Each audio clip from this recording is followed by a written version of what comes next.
Sebab itu tuan-tuan, kalau kita nak berjaya, ambil saja nama surah pun kita dah boleh fikir dah. Surah yang kedua Al-Baqarah. Nak jadi hebat. Cuba cek tuan-tuan, dalam banyak-banyak surah ni pula, ada surah logam. Surah logam tu surah apa Ustaz? Surah Al-Hadid. Surah besi ke anak? Al-Hadid. Besi ni daripada mana? Allah kata wa anzal hadid, diturunkan besi, maknanya besi datang daripada atas. Allah Ta'ala fi kitabihil karim syahrul ramadan alladhi unzila fihi al-Quran hudan linnas wa bayyinatin minal huda wal furqan. Sadaqallahul azim. Terima kasih saudara pengacara majlis yang saya hormati, kepada semua tetamu-tetamu, mudah-mudahan dirahmati, diberkati oleh Allah Subhanahu wa taala. Di dalam bila datang saja bulan Ramadan ni tuan-tuan, saya suka dengan satu lagu tentang Al-Quran, tentang Ramadan. Lagu tentang kecintaan kita membaca Al-Quran. Terdengar suara indah menawan, irama khusyuk getaran iman, membaca Quran wahyu dari Tuhan di malam bulan puasa Ramadan. Membaca Quran wahyu dari Tuhan di malam bulan puasa Ramadan. Indah jelita menawan hati, lidah berkata Allahu Rabbi. Saya suka lagu ni tuan-tuan. Cerita tentang membaca Al-Quran, kenikmatan membaca Al-Quran di dalam bulan Ramadan yang mulia. Tuan-tuan yang saya muliakan, Al-Quran yang ada dengan kita sekarang ni, yang macam-macam pattern, yang macam-macam warna-warni tulisan dia. Ada Al-Quran yang di dalamnya siap bertajwid. Ada Al-Quran, dia bila letak aja pen tu boleh keluar suara. Siap boleh pen tu baca. Kita tak payah baca, pen dia baca. Punya canggihnya Quran zaman sekarang. Ada Al-Quran yang terjemahannya dicetak dalam bahasa Kemboja, dalam bahasa Cina, dalam bahasa Melayu. Dalam beratusan bahasa dicetak. Ada Al-Quran yang dijadikan satu juzuk. Setiap 30 juzuk ada dijual sekarang. Ada Al-Quran tuan-tuan yang menggunakan tulisan Braille. Menggunakan jari saja untuk dibaca Al-Quran sebab dia tak nampak. Ada Al-Quran sekarang yang begitu cantik, halus. Dibuatkan asbabun nuzul dengan sesuatu ayat. Dan ada pula hadis yang berkaitan menerangkan ayat yang dibacakan atau ayat yang ditulis. Alhamdulillah. Di sekolah saya ada satu Al-Quran. Saya tak tahu usia dia berapa ratus tahun. Ada satu orang Mesir mai hadiah kat saya. Dibuat daripada kulit papirus.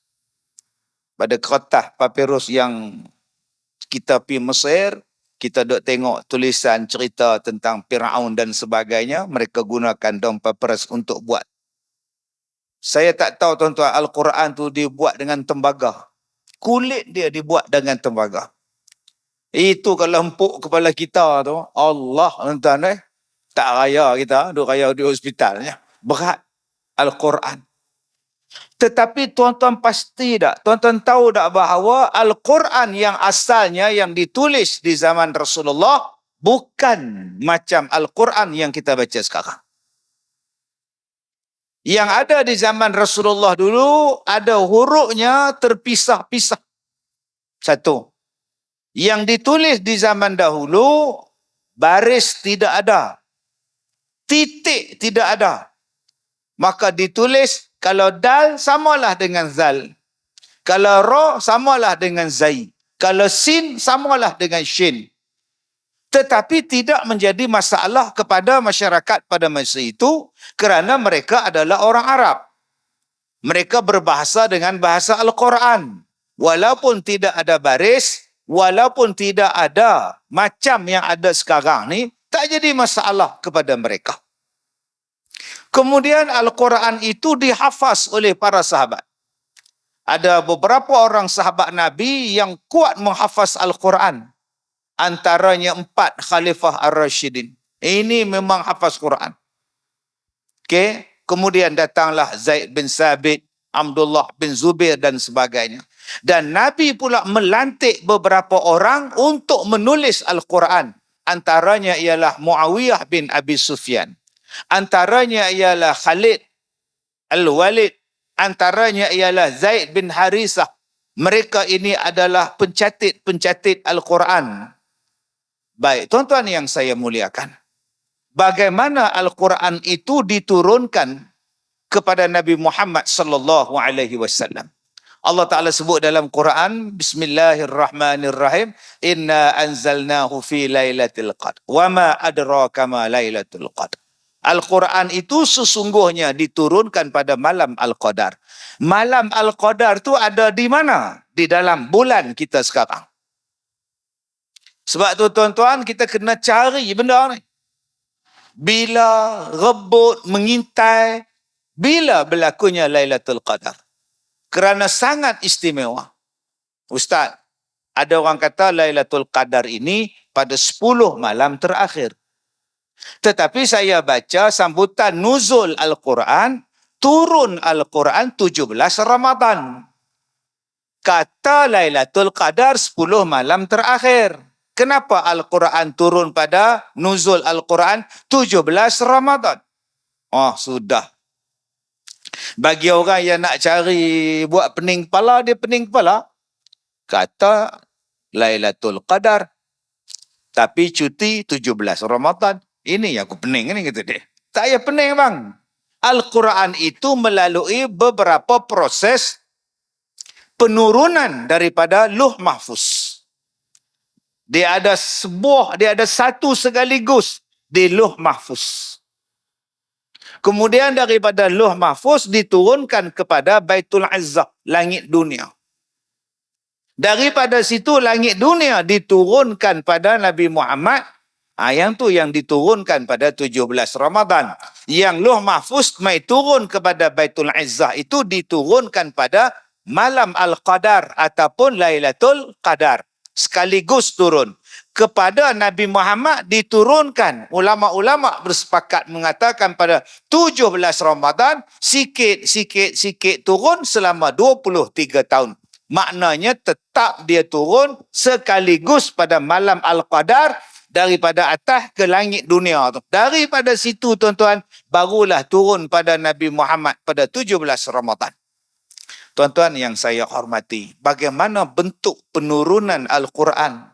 Pertama, kadang-kadang Rasulullah dapat di dalam mimpinya ataupun dalam tidurnya. Sesimpan dalam hatinya, maka besok Rasulullah akan bacakan ayat Al-Quran. Kadang-kadang Jibril alaihi salam datang membacakan ayat-ayat Al-Quran, diajarnya kepada Nabi Muhammad sesuatu ayat yang diturunkan. Maka Nabi Muhammad menghafaznya, kemudian membacanya kepada sahabat. Yang ketiganya, Al-Quran itu diturunkan dalam keadaan berbunyi seperti mana loceng berbunyi. Maka kedatangannya macam loceng yang kuat berbunyi, yang ni yang Nabi sampai perit ataupun sakit menahannya. Sehingga Rasulullah ni berpeluk bila dengar ayat Al-Quran macam ni. Ini bentuk penurunan ayat-ayat Al-Quran kepada Nabi Muhammad sallallahu alaihi wasallam. Maka Nabi hafaz, Nabi ingat, maka Nabi suruh sahabat-sahabat menulis Al-Quran itu. Di mana bentuk penulisan itu dilakukan? Pertama, ditulis di atas pelepah-pelepah tamar. Yang kedua, ditulis di atas kulit-kulit kambing yang disamak. Yang ketiga, ditulis di atas tulang yang disamak, yang disembelih binatang dia. Maka ini bentuk penulisan yang awal-awal Kerana pada masa itu penciptaan kertas macam kita ni belum meluas lagi pada masa itu. Sehinggalah beberapa salinan yang asal berada dengan Nabi sallallahu alaihi wasallam. Bila berada pada Nabi, maka disimpan di rumah Nabi. Bila Nabi wafat, disimpan oleh Abu Bakar As-Siddiq radhiyallahu an. Bila Abu Bakar As-Siddiq meninggal, tuan-tuan, diserahkan pada Umar. Bila Umar dah tak ada, diserahkan kepada Hafsah binti Umar, isteri Nabi sallallahu alaihi wasallam. Ini Quran yang asal. Maka apabila Sayyidina Abu Bakar As-Siddiq menjadi khalifah, berlakulah penentangan orang-orang terhadap Sayyidina Abu Bakar. Golongan yang Islam dulunya menjadi murtad, membantah, melawan Sayyidina Umar. Sayyidina Umar mengerahkan para sahabat untuk menentang golongan yang murtad, yang mengikut Nabi palsu, yang tak nak bayar zakat dan sebagainya. Umpamanya di dalam peperangan Yamamah. Dalam peperangan ini, ramai sahabat Nabi yang menghafaz Al-Quran mati. Timbul persoalan oleh Sayyidina Umar Al-Khattab. Dia kata kalau pakat mati semua ni, macam mana Al-Quran pada masa hadapan? Macam mana umat Islam di tempat lain? Macam mana umat Islam dia akan datang kalau Al-Quran tidak dikumpulkan? Apa kata Sayyidina Abu Bakar? Di antara memindahkan bukit ke tempat lain dengan menulis Al-Quran, lebih berat bagi aku menulis Al-Quran. Sebab Nabi tak buat.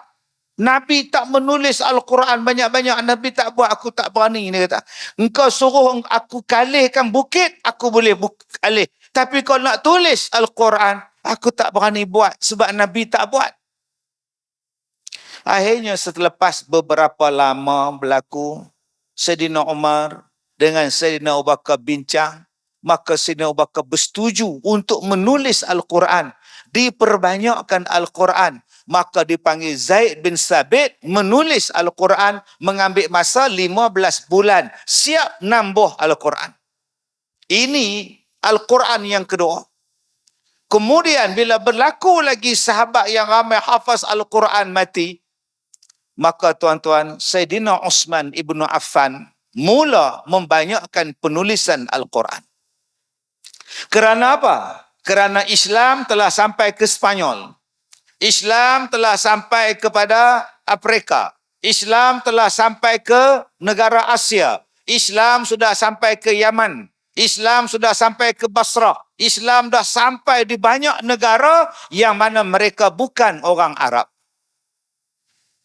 Kalau Al-Quran ditulis sepotong-sepotong huruf, maka ramai orang tak boleh baca. Yang kedua, berlaku ketidaksamaan bacaan orang-orang Syria dengan orang Iraq kerana masalah qiraat.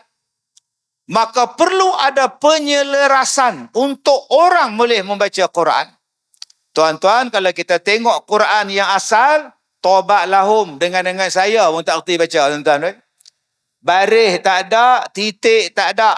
Maka di zaman itu, bermulalah orang mencari jalan. Macam mana nak diperbanyakkan Al-Quran di zaman Sayyidina Uthman, maka ditulis Al-Quran resam Uthmani. Maka ulama-ulama selepas itu mula membariskan Al-Quran. Kalau dal bertemu dengan zal, maka huruf yang kedua ada titik. Dal tak ada titik, zal ada titik. Ra tak ada titik, zai ada titik. Sin tak ada titik, shin ada titik. Sod tak ada titik, dot ada titik. To tak ada titik, zo ada titik. Dia gunakan huruf kedua akan diberikan titik. Jim, ha, kha. Jim ada titik, ha tak ada titik, kha pula ada titik. Di situlah asal-asal dituliskan titik. Kemudian mula diberikan baris. Mula diberikan baris bawah, diberikan baris hadapan. Kemudian zaman Abbasiyah datang pula baris dua. Datang pula fathah, datang pula alif fathah, datang pula hamzah wasal dan sebagainya. Akhirnya tuan-tuan, itulah hasilnya. Al-Quran yang kita boleh baca sekarang. Masya Allah tuan-tuan. Berapa besarnya pahala yang dapat kepada orang yang menulis Al-Quran, yang membariskan Al-Quran, yang mencetak Al-Quran, yang menyebarluaskan Al-Quran. Sampai kita yang bukan orang Arab, hari ini boleh baca Quran, boleh menghafaz Al-Quran, boleh mencapai makam yang mulia dengan sebab Al-Quran yang kita boleh baca sekarang, tuan-tuan. Subhanallah. Tiba-tiba ada orang cakap, saya tak pandai baca Quran. Ni dia masalah ni. Makcik tak pandai baca Quran, Ustaz. Jangan kata Quran. ABC pun makcik tak pandai. Semalam makcik makan, itu air batu campur, Ustaz. Ustaz ingat betul, Ustaz. ABC makcik tahu. Huruf ABC pun makcik tak hafal, tambah alik bata, Ustaz. Kenapa makcik tak hafal? Kenapa abang tak belajar? Sekarang di radio ada kelas Al-Quran, di televisyen ada kelas Al-Quran. Ustaz Arwah Hasan Azhari nu duk mengajar Al-Quran daripada saya belum beranak. Saya lahir-lahir ya buka televisyen tahun 70-an dah nampak dah Ustaz Hasan Azhari duk mengajar Al-Quran. Masa tu makcik tak baca Al-Quran dengan Ustaz Hasan ke? Di sekolah tidak ada Quran diajar ke? Jeqaf ada, guru daripada Al-Quran fardu ain ada, kafar ada, takkan kau tak tahu. Kau tak masuk kelas kafar, tu kau buat apa? Kau main lato-lato pada kecil sampai ketua, Ustaz. Astaghfirullahalazim. Tuan-tuan yang saya muliakan, kalau kata kita tak pandai membaca Al-Quran, jangan kita kata. Sekarang ada Al-Quran penulisan Iqra, ada Al-Quran penulisan Qiraati daripada sistem tradisional. Sistem tradisional dieja alif dati a, alif bawah i, alif dapan u. Sekarang tak payah eja a, i, u, ba, bi, bu. Mudahnya membaca Al-Quran. Kalau bahasa Inggeris kita boleh cakap, kalau bahasa Perancis kita boleh belajar, bahasa Jepun kita boleh cakap. Bahasa Korea sekarang ni, Kak Leha mau hafal. Sarang boleh hafal. Takkan bahasa Al-Quran kita tak boleh baca. Semuanya bergantung kepada kemahuan kita. Sebab itu tuan-tuan, datang bulan Ramadan, kita akan teringat pada Rasulullah. Rasulullah tiap-tiap kali Ramadan, Jibril turun untuk menyemak bacaan Rasulullah. Nama dia ialah Tadarus. Itu asal yang tadarus kita buat. Jibril baca, Nabi dengar, Nabi baca, Jibril semak. Dan tahun kewafatan Rasulullah, Rasulullah disemak bacaan dia oleh Jibril sebanyak 2 kali.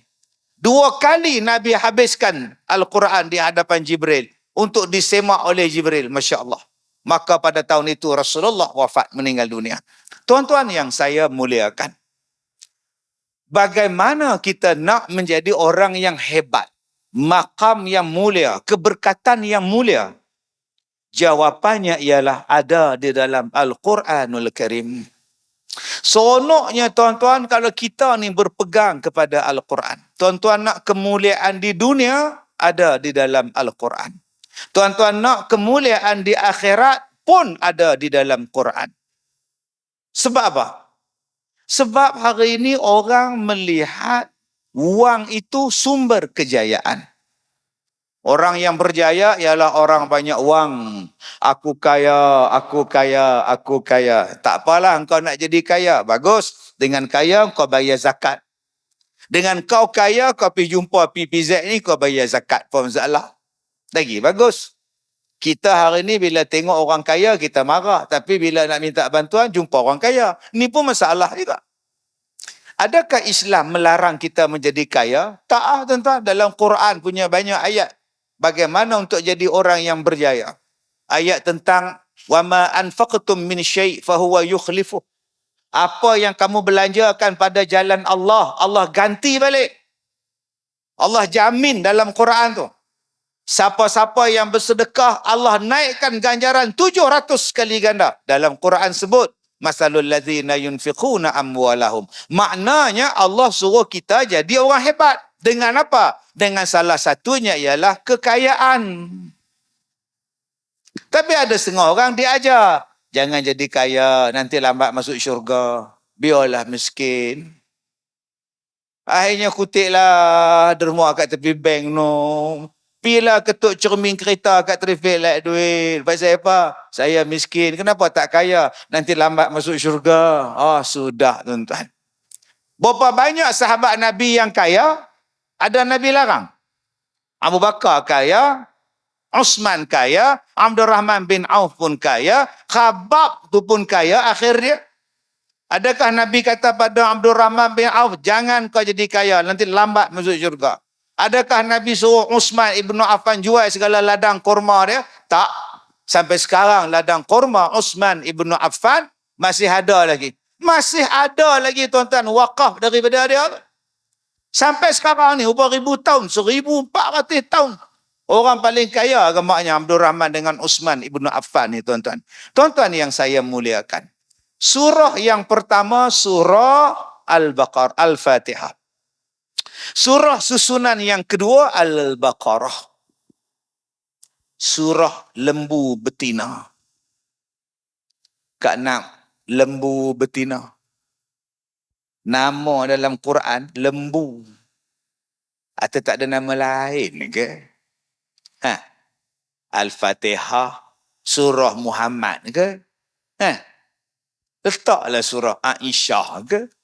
Surah lembu. Datang pada orang Melayu, bodoh macam lembu. Datang pada orang Melayu, lembu dicocok hidung.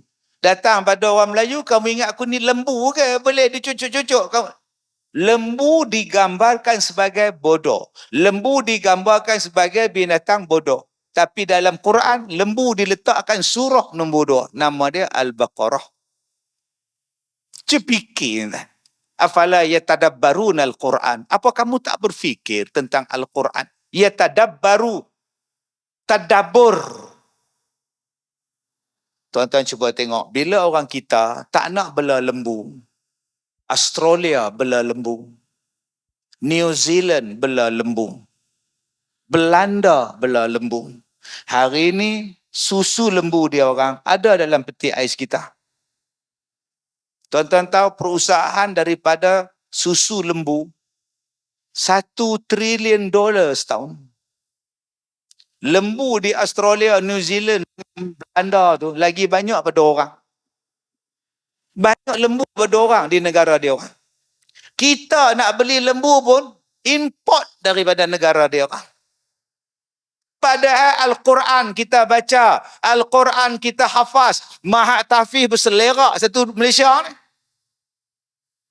Tadarus Al-Quran ni lah, tak tahu nak habaq.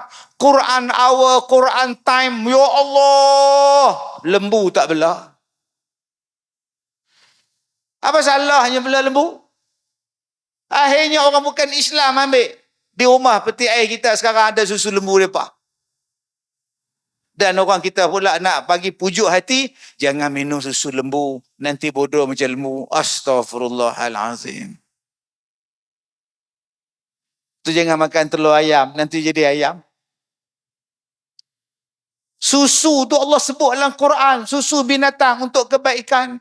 Masa bila yang minum susu lembu jadi lembu? Nak kuatkan tulang, nak bagi elok badan. Tuan-tuan ni, hari ni tuan-tuan ada kereta ni. Agak-agak dalam dunia ni ada berapa bilion kereta. Ada berapa bilion kereta dalam dunia ni. Tuan-tuan tengok dalam satu kereta dia ada seat kulit daripada kulit lembu. Seekor lembu cukup tak kulit dia nak buatkan seat? Tak cukup. Mercedes sahaja memerlukan 5 ekor lembu diambil kulit dia untuk jadi cushion seat. Harga sebiji kereta bagi. Susu dia boleh dijual, kulit dia boleh dijual, daging dia boleh dijual. Dalam badan dia tu pula ada ubat. Ada vaksin yang boleh cocok dalam badan kau jadi kuat. Kau jadi sihat. Lembu ni tuan-tuan tidur, tidak makan 24 jam tuan-tuan. Panas, hujan. Sihat, elok. Tak ada sakit apa. Kalau manusia berfikir tuan-tuan, Allah. Kalau dia nak jadi kaya dalam dunia, cukup bela lembu. Bayangkan Felda yang ada tanah ribuan ekar. buat bela lembu di samping kelapa sawit. Bayangkan taman padang-padang golf yang beratus-ratus ekar tu bela lembu. Korban tiap-tiap tahun kita buat. Akikah tiap-tiap hari ada orang buat akikah. Makan kita tiap-tiap hari kita makan, tuan-tuan. Subhanallah. Ada sahabat saya buat korban. Masya Allah, hebat. Sebab itu tuan-tuan, kalau kita nak berjaya, ambil saja nama surah pun kita dah boleh fikir dah. Surah yang kedua Al-Baqarah. Nak jadi hebat. Cuba cek tuan-tuan, dalam banyak-banyak surah ni pula, ada surah logam. Surah logam tu surah apa, Ustaz? Surah Al-Hadid. Surah besi kat anak. Al-Hadid.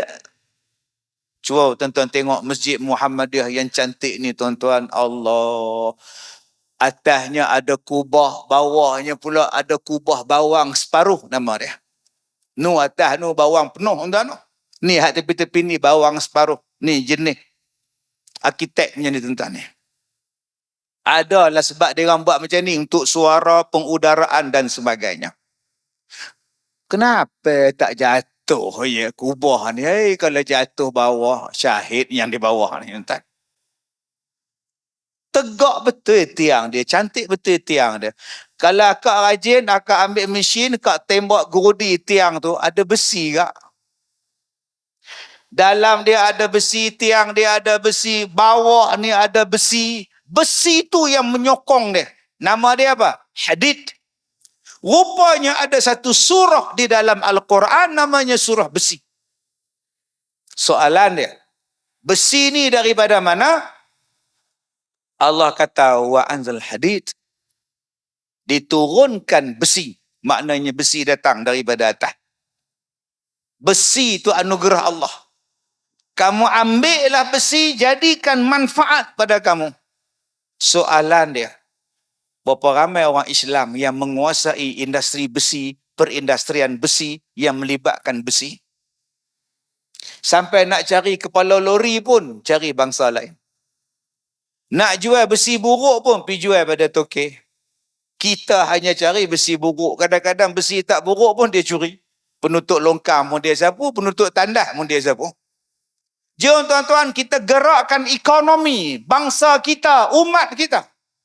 Bukan setakat kita bertadarus dalam bulan Ramadan. Kita juga bertadabur Al-Quran dalam bulan Ramadan. Ajak budak-budak kita yang habis SPM, 400,000 yang dah habis SPM. Jom adik-adik, ekonomi adik-adik ada di sana. Ada di sana. Di mana? Kamu boleh bawa kumpulan kamu pergi bela lembu, ambil 100 hektar. Kamu pula jadi orang yang mengusahakan industri besi. Macam mana nak jadikan besi? Kontrol balik tuan-tuan. Ekonomi tuan-tuan boleh kontrol. Itu kalau nak kejayaan. Nak kejayaan kalau orang mengatakan bahawa berjaya ni bila banyak wang. Tapi sayang, kalau kita keluar universiti, bela lembu, orang tak hormat. Tu orang tak mau. Kerja apa? Saya ternak lembu. Oh, pak. Bunyi pun. Oh. Kalau datang anak adara orang, datang Minang, saya datang nak Minang anak pakcik. Kerja apa? Bela lembu pakcik. Oh. Menyanda tu orang tua tu. Oh. Tapi kalau saudara kerja apa? Saya kerja dekat KLFM. Begini tuan-tuan. Minta maaf. Sebab apa? Dia kata sebab bela lembu tak boleh pakai tie. Kalau begitu, masuk ladang lembu pakai kot pun masalah. Mana Mat? Ladang lembu pakai kot, pakai tie. Begini masuk tuan-tuan. Tak, yang haram. Saya nak cerita pada tuan-tuan, Al-Quran kalau kita nak jadi orang terhebat di dunia dengan ekonomi, Al-Quran ada jawapannya. Kalau kita nak menjadi manusia yang bertakwa kepada Allah, Al-Quran ada cara dia. Kalau kita nak jadi selamat di dunia dan di akhirat, Al-Quran ada dia. Sebab itu tuan-tuan, selalu diperingatkan dalam bulan Ramadan. Jom berbaca Quran. Jom kita bertadarus Al-Quran. Jom kita dengar cerita tentang Quran. Dia menjadikan kita berfikir. Cuba tuan-tuan, berfikir tentang Al-Quran. Nabi Nuh, Nabi Nuh, dia berdakwah hampir 900 tahun. Umur dia berapa? Kalau dakwah dia saja hampir 900 tahun, 800 tahun lebih. Umur dia betul-betul berapa? Takkan dia beranak-beranak dah dakwah lah. Satu. Dua. Bila dah 800 tahun, 900 tahun berdakwah, orang tak mau ikut dia. Dia doa pada Allah, ya Allah, umat aku tolak aku, ya Allah. Pulanglah pada engkau, ya Allah. Allah kata pada Nabi Nuh, wasna'il fulk. Wahai Nuh, buatlah kapal. Masa tu umur Nabi Nuh berapa tahun? Kalau dia dakwah saja 900 tahun, perintah Allah untuk dia buat kapal, umur dia berapa ratus tahun? Bayangkan umur hampir 1000 tahun, buat kapal seorang-seorang atas bukit. Tuan-tuan pernah fikir ya benda ni? Kita hanya fikir Nabi Nuh buat kapal. Umur dia berapa? Macam mana dia jadi orang hebat, makam yang hebat, umur 1000 tahun lebih, contoh, tiba-tiba buat kapal dan dia tak bantah perintah Allah. Ni nama dia takwa. Tak ada pula Allah kata, no, buat kapal. Dia dah tua. Tuhan, oi, tengok-tengoklah orang sama. Aku nak naik tangga pun tak larat dah. Ada tak Nabi Nuh kata macam tu? Tak. Dia buat sampai siap. Tu nama dia takwa. Ya, kita tadabur. Tuan-tuan tadabur je dia. Buat kapal yang besar. Macam mana dia potong kayu? Wa alwahin wa dusur. Dia buat daripada papan, buat pada kayu, daripada paku. Daripada paku. Zaman Nabi Nuh dah ada paku. Zaman Nabi Nuh dah ada kayu. Buat kapal. Soalan nombor 2. Antara rumah dengan kapal, mana manusia buat dulu? Jawapannya ialah kapal ke rumah. Jawapan dia rumah. Kalau kapal manusia buat, takkan rumah manusia tak buat. Maknanya orang zaman dulu tak duduk dalam gua. Orang dulu duduk dalam rumah. Yang ketiga, kapalnya ada 3 lapis. Salah satunya lapisan untuk haiwan binatang. Berlayar beratus-ratus hari dalam banjir. Cuba tuan-tuan fikir. Agak-agak dia simpan air dalam kapal dia dalam apa? Tuan-tuan ingat dia minum air banjir? Minum. Dalam kapal dia mesti ada tangki untuk menyimpan air minum. Dan yang datang naik kapal dia, binatang-binatang. Tuan-tuan ingat gajah makan nasi macam tu ke? Tuan-tuan ingat dia makan sejemput je? Maknanya dia ada peralatan memasak, dia ada tempat simpanan makanan supaya tak busuk. Takkan sayur nak busuk, daging nak busuk. Boleh tak saya kata kalau zaman dia ada peti ais? Inilah nama dia tadabur. Jom tuan-tuan, ini adalah bulan Quran. Kita mentadaburkan Al-Quran, baca Al-Quran, kaji Al-Quran, kita akan jadi hebat tuan-tuan. Makin banyak kita mengkaji Al-Quran, makin kita jadi orang hebat. Sekadar itu saja tuan-tuan untuk perkongsian kita. Saya minta maaf jika terkasar bahasa. Wabillahi taufiq wal hidayah. Assalamualaikum warahmatullahi wabarakatuh. Waalaikumsalam.